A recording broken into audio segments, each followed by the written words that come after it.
Affiche-moi le camp, c'est un jeu de mots. C'est comme affiche-moi le camp. Hein. Alors affiche-moi le camp, ça existe depuis 2009.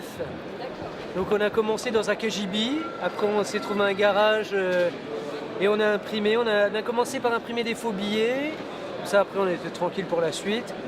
Et on imprime avec des techniques traditionnelles d'imprimerie, bonsoir. Et du coup, c'est toute la linogravure, donc dans des plaques de lino, pour les images, illustrations. Donc c'est bien souvent ma chérie qui fait les illustrations et qui grave. Bon, elle est grave. Et du coup, le reste, c'est de la typographie. Voilà, caractère mobile en plomb ou en bois. Voilà, vraiment l'imprimerie à l'ancienne.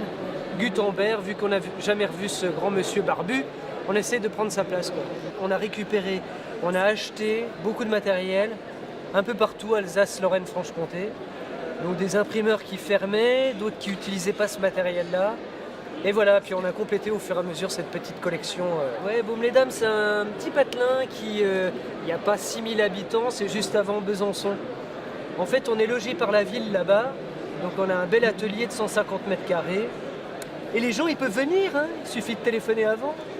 Et puis voilà, bah là on a tout le matériel, il y a énormément de matos, c'est tout des tiroirs remplis de lettres partout, il y a des presses qui font plusieurs tonnes, donc vraiment tout du vieux matériel, c'est une sorte de musée vivant en fait. Ouais, il y a beaucoup de projets, d'expositions, on fait énormément d'ateliers pédagogiques, donc on va beaucoup dans les écoles, on se déplace avec le matériel. Donc ouais, il y a plein de choses, là on est... en fait, là, jusque fin d'année scolaire, jusque juin, on est tranquille, on a nos ateliers et puis beaucoup d'affiches, quelques commandes aussi pour des groupes de musique, des compagnies de cirque. Voilà, donc il y a plein de choses de prévues. Donc voilà, on a un petit peu de commandes, on a nos productions et les ateliers avec les enfants. Avec les enfants et les grands, hein, aussi en école d'art, avec les adultes. Et bien comme ça, les gens peuvent se rendre compte, voilà, un petit peu du boulot, de le comment qu'on a fait. Et puis les enfants font eux-mêmes, ils prennent les lettres, il faut tout faire à l'envers. Et c'est pour ça que la plupart des imprimeurs à l'époque, ils devaient picoler, c'est pas possible autrement. Donc il faut tout faire à l'envers et ça c'est intéressant, les gamins voient réellement, voilà, à l'heure du tout numérique et tout ça, comment on peut imprimer. Donc ils impriment, ils dépriment pas, donc ça c'est déjà pas mal.